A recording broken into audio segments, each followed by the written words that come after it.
Prezadíssimo telespectador, bem-vindos a mais um resumo da ópera, edição especial, quando nós conversamos com apenas um convidado e temos a oportunidade de nos aprofundarmos nos temas.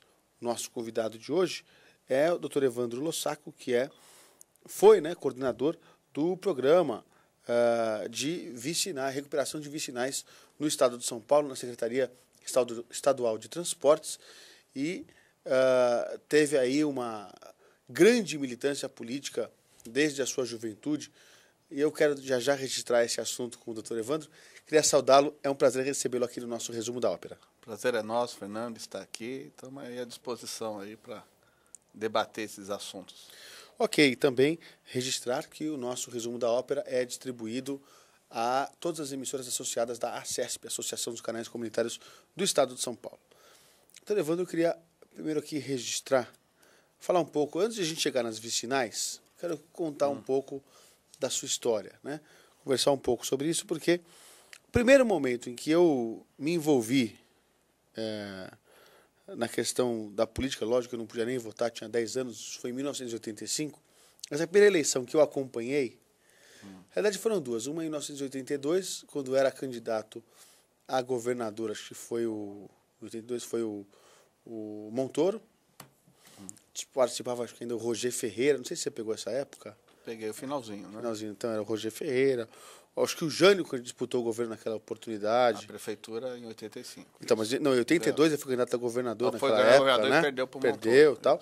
E depois, em 1985, aí sim, a eleição do Jânio Quadros para a prefeitura de São Paulo.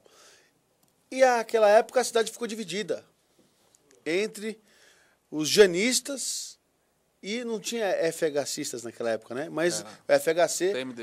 PMDBistas, que o Fernando Henrique ele fez ali, ele já era senador, né? E estava ali pleiteando a prefeitura de São Paulo. Na verdade, literalmente pleiteando a cadeira de prefeito de São Paulo, e todo mundo lembra daquela história que ele tirou a foto na Veja, sentou antes da hora e tudo mais. Como é que foi? Você teve participação já naquela época? Tive sim, Fernando. Na verdade, eu era engenheiro da COSIPA na época, né? E a gente trabalhava em Cubatão, inclusive, mas era um militante atuante do PMDB, né? Eu fazia política partidária nas horas vagas. E eu me lembro que nessa campanha de 85 eu tirei férias da COSIPA para ir para a campanha, né? Ajudar o Fernandinho, nós montamos um grupo lá forte, a gente ajudou muito aqui na articulação da campanha na capital, principalmente na área jovem. E foi uma campanha muito gostosa, apesar do resultado ter sido trágico para a gente, né? Mas ali serviu de lição, porque eu acho que se cometeu vários erros, e o maior de todos, que é um erro clássico em campanha, né, você achar que já ganhou, né? E ali, infelizmente, realmente a gente achava que já tinha ganho a eleição, e aí perdemos por... A diferença foi muito pouco, pequeno. Foi menos de 1%. Então, e a reversão se deu nos últimos 3 dias de campanha, quando os institutos de pesquisa já não conseguiam mais captar. Né? Até porque ela foi dentro da maioria. A diferença foi menos de 1% do Jânio para o Fernando Henrique. Naquela época não tinha segundo turno, né? Portanto, foi uma diferença muito pequena mesmo. O jeito é Jânio, lembra? O jeito era Jânio. Foi uma Ele surpresa. foi um dos últimos nomes da política que eu acho que faziam aquela política com... Só aqueles personagens da política, né? Então, Leonel Brizola, Jânio Quadros, e acho que entre todos eles, Adhemar de Barros, eu acho que o último dos moicanos é o Paulo Maluf, né? Que ainda resiste, mas ele é também uma personagem assim folclórica no meio da política e tudo mais, tal. É tudo uma era de política que acabou passando. Que ainda bem, né? Porque é uma era populista. Populista, né? Exatamente. É um outro estilo de fazer política. Hoje a coisa tende a ser mais séria, né? Mais técnica, mais organizada. Exatamente. E aí, nesse contexto, foi que você acabou trabalhando com o José Serra quando foi deputado federal em Brasília. Aí já era no PSDB. Né? Ajudou a fundar o PSDB em 1988? 88, fundamos o PSDB. Né? E em 91 eu fui para a direção estadual do PSDB junto com o Geraldo Alckmin. O Geraldo Alckmin foi eleito presidente do PSDB na época com a missão de estruturar o partido no interior de São Paulo. E você foi junto como secretário-geral? Não como secretário-geral na época. Eu fui para a executiva, era suplente, mas tinha uma atuação sempre presente na Originalmente você né? é do interior? Não, sou da capital, mas eu aprendi, quem foi meu professor do interior, Fernando, foi o Geraldo Alckmin, né? Que nessa época ele ia viajar para o estado para formar o partido, ele falou, quem quer ir? Né? Eu levantava a mão já, eu vou. Ninguém queria, né? Eu queria. E eu ia muito, às vezes ele dirigindo, inclusive, o carro, tal, o golzinho branco, que eu nunca esqueço. E eu comecei a aprender a conhecer meu interior com o Geraldo, que é um homem do interior. Né? E a gente ia de cidade em cidade. Isso até onde fica, não era logicamente também uma das ideias da nossa conversa, mas ficou aqui até um registro. Quer dizer, o Geraldo Alckmin pegava um golzinho e dirigia ele mesmo. De vez em quando o motorista dele ficava doente. Porque ele era deputado federal também. Ele era deputado federal na época. Deputado federal. Então ele mesmo ia dirigindo lá o golzinho. Nós temos um episódio lá que ele foi dirigindo, a gente foi a Serra da Macaca. Serra da Macaca é que liga ali o Vale do Ribeira até em cima ali a região de Itapetininga, né? É uma estrada de terra que passa por um parque estadual. Né? E eu me lembro que foi uma aventura, porque foi um dia chuvoso, subindo aquela serra em terra. Você imagina, a vicinal não era boa? Horas, a vicinal né? não era boa? Não era boa, porque em terra. Né? E lá até hoje, né, não pode você pavimentar por causa que é uma área de preservação ambiental. Tanto que lá está sendo feito a Estrada Parque, né?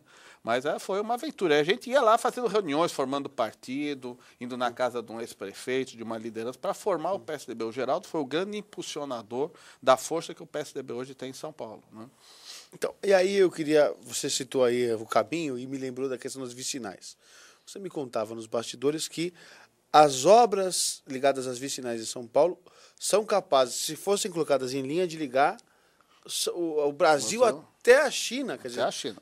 Tamanho o volume de que obras. É isso e é só de recuperação, ou seja, não é novas estradas. Recuperar o que estava pavimentado e estava esburacado, né? Muitas estradas já tinham acabado. Então, só esse programa que vai chegar a mais de 13 mil quilômetros, seria a distância do Brasil à China.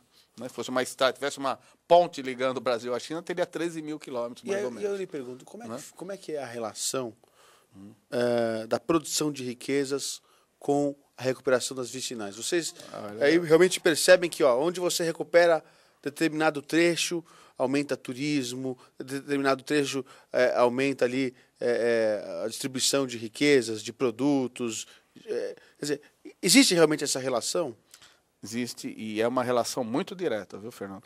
Aliás, eu acho que essa percepção da importância das vicinais que o governador Serra teve, né, por isso que ele criou esse programa, porque ele, com 6 meses de governo, ele lançou a primeira etapa do programa, né, porque é aquela visão de economista, né, que ele sabe que o desenvolvimento do interior se desenvolve através do setor agrícola, principalmente, né, e os produtos agrícolas eles escoam pelas vicinais, eles vão depois para as grandes estradas, mas eles saem geralmente pelas vicinais, né? Isso ajuda, uma boa estrada ajuda a melhorar a qualidade do produto no final, né, que chega no consumidor, ajuda a diminuir o tempo de transporte e ajuda, inclusive, as empresas a investirem mais. A gente já percebeu que nesse programa já começou a gerar novos investimentos, novas indústrias se instalando setor privado. Setor privado. Eles falam, bom, né? ali agora já tem um bom boa acesso. malha viária, então acho que aqui vamos montar a fábrica. Já vale a pena montar a fábrica. Distribuição. Logisticamente ela